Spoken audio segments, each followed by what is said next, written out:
今年过年呢，想必有些地方能畅快地放一回鞭炮了。原因是全国人大常委会法工委12月26号已经说了，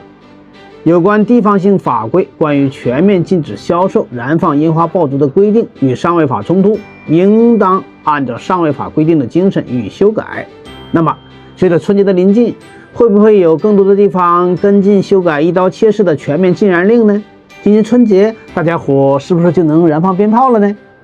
大家知道，全国人大常委会是国家的立法机构，在关于2023年备案审查工作的情况报告中，全国人大法工委这次传递出的声音无疑具有巨大的分量。法工委提到，有的地方性法规规定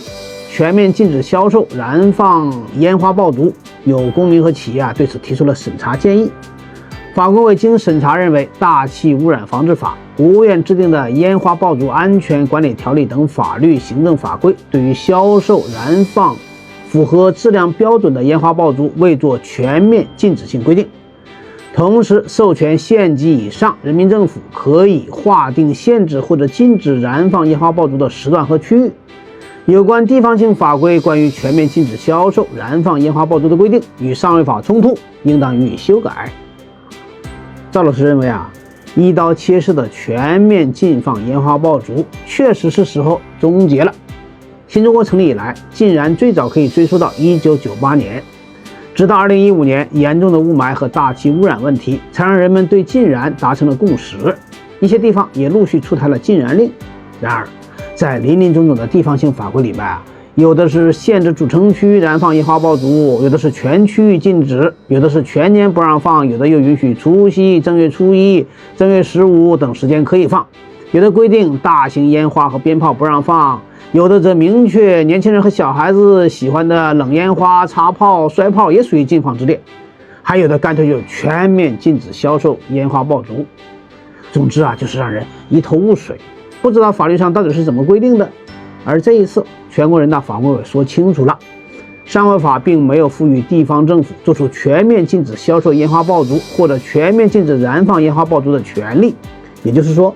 凡是规定全县全市范围全年禁止燃放烟花爆竹的，还有全面禁止销售烟花爆竹的，都是不合法的行政行为。事实上，老百姓不是不知道烟花爆竹的安全隐患和对空气的污染，但是延续了千百年的民俗传统，说禁就禁显然不是那么轻而易举。政府可以倡导少放不放烟花爆竹，但全面禁止肯定会遭到抵触，尤其是春节、元宵、清明等特定的节点，还有民间的红白喜事，燃放烟花爆竹带来的污染在一年之中又有多大的比重呢？更何况划定可燃放的时段和区域，做好安全措施已是各地的成熟经验。地方政府再以此作为全面禁放的借口，就和为了防治大气污染就禁止熏腊肉、禁止露天烧烤是一样的懒政一刀切。在今年年初，已有一些地方把禁止燃放改为限制燃放，规定民众在特定的时段和区域内可以燃放烟花爆竹，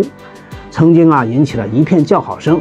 赵老师也希望2024年春节前，更多的地方能以全国人大法工委的发声为契机，尽快修改相关规定，终结全面禁放。这不仅是回应民意，更是回归法治。你那里过年允许放鞭炮吗？对此，你有什么好的建议？请在评论区留言讨论，并请您留下一个宝贵的关注。